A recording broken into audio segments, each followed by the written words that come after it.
আসসালামু আলাইকুম, hello viewers. আজ আমি মুভমেন্ট অফ ইনারশিয়ার একটা ম্যাথ নিয়ে এসেছি, যা উদাহরণ 7.2। এই ম্যাথটি আমরা এখন কি করব, সমাধান করার চেষ্টা করব।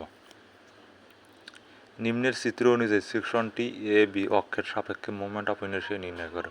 এই ম্যাথটি কিন্তু অনেক কয়েকবার আসলে এই ম্যাথটি কিন্তু মোস্ট ইম্পর্টেন্ট। এইখানে যে সেকশনটা দেওয়া আছে এই সেকশনগুলো আমাদের কী করতে হবে, প্রথমে আমাদের কী করতে হবে, বিভক্ত করে না মানে কেটে নিতে হবে। এখানে আমাদের কটা সেকশন আছে তা সেকশন অনুযায়ী ভাগ করে নিতে হবে। প্রথমে এদিক দিয়ে যদি আমরা একটা কাটি, এইখান থেকে এদি এবি অক্ষ যদি কাটি, এলে তো আমাদের এটা 1 নম্বর সেকশন। 1 নম্বর সেকশন হইতেছে আমাদের কি, এটা ত্রিভুজ সেকশন। আর 2 নম্বর সেকশনের যেহেতু বৃত্তাকার দেওয়া আছে, এটা কি বৃত্তাকার, তো 2 নম্বর সেকশন হবে আমাদের কি বৃত্তাকার। আর যদি বৃত্তের মাঝ বরাবর এবি অক্ষ যেহেতু বরাবর একটা অনুভূমিক যদি অক্ষ টানছি, তার নিচের এটা কী হবে আমাদের অর্ধবৃত্তাকার। এর আগে আমি অর্ধবৃত্তাকার সূত্র দিয়েছি, 4টি সূত্র দেখেছিলাম মুভমেন্ট অফ ইনারশিয়ার। এই 4টি কিন্তু মোস্ট ইম্পর্টেন্ট। তার মধ্যে যে অর্ধবৃত্তাকার সূত্রটি, ত্রিভুজের সূত্রটি এবং বৃত্তাকার সূত্রটি। এখানে আমরা সেকশনটি কাটে 3টে সেকশন। প্রথমে আমরা পাইলাম ত্রিভুজ, দ্বিতীয়টি পাইলাম আমরা বৃত্তাকার, তৃতীয়টি পাইলাম কি অর্ধবৃত্তাকার। এইখানে আমাদের কিন্তু কাঙ্ক্ষিত মানগুলো দেওয়া আছে, যে বি প্রস্থ হইতেছে কত 10 সেন্টিমিটার, আর এইচ উচ্চতা হইতেছে থেকে আমাদের 20 সেন্টিমিটার, আর ডি ব্যাস এইখানে হইতেছে এইখান থেকে এখানে দূরত্ব কত 10 সেন্টিমিটার বৃত্তের ক্ষেত্রে, আর ডি এর যে এইখানের ব্যাস হয় বৃত্তের আছে কত 6 সেন্টিমিটার। এখন যদি আমরা অঙ্কটি সলভ করার চেষ্টা করি,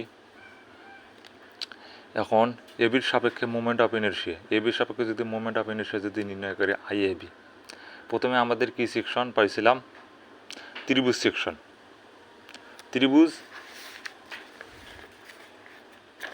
প্রথমে আমাদের এটা কী পেয়েছিলাম, ত্রিভুজ সেকশন। ত্রিভুজ সেকশনের মুভমেন্ট অফ ইনারশিয়ার সূত্রটা আমরা জানি, আবার B H cube divided 12 plus. দ্বিতীয় সেকশন কী পেয়েছিলাম আমরা,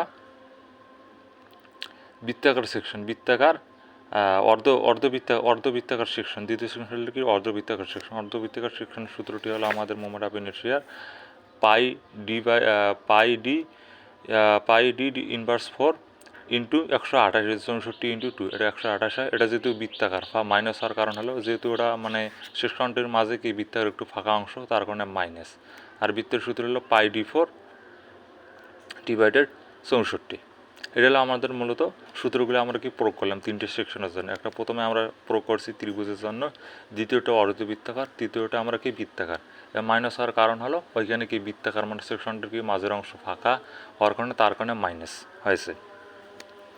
এখন আমরা যদি কাঙ্ক্ষিত মানগুলো যদি বসাই, বি এর মান আমরা কত পাচ্ছি, বি এর মান কত 10 সেন্টিমিটার, আর এই উচ্চতা হয়েছে তো কত 20, 20-এর উপর কিউব, আর নিচে কত 12 প্লাস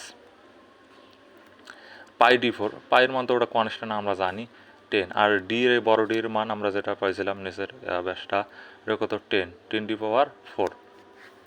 এখানে কত 64 গুণন 2, এটা 128 মাইনাস, আর পাই ডি 4 এর যে মানগুলো আমরা এটা হবে ডি, ছোটো হাতের ডি, এটা বড় হাতের ডি হবে না, কারণ এখানে বৃত্তের ব্যাসার্ধ এই ব্যাস ওইখানে 6 দেওয়া ছিল, 6-এর ওপর 4, তাহলে এর কত 64। এটা যদি এখন আমরা যদি ডাইরেক্ট যদি ক্যালকুলেশন করি, তাহলে মান হইতেছে আমাদের, এটা যদি আমরা ক্যালকুলেশন করি, এটা মান হচ্ছে 6,666.66 প্লাস, এটা আমরা ক্যালকুলেশন করলে মান আসে 245.43 মাইনাস, আর এটা ক্যালকুলেশন করলে 63.617। আমাদের ক্যালকুলেশন করলে মান আমাদের বাইরে 6,848.49 সেন্টিমিটার স্কোয়ার। এটা হলো মূলত আমার কাঙ্ক্ষিত অ্যান্সার। আশা করি ভিডিও যদি ভালো লাগে অবশ্যই লাইক, কমেন্ট, শেয়ার অবশ্যই করবেন।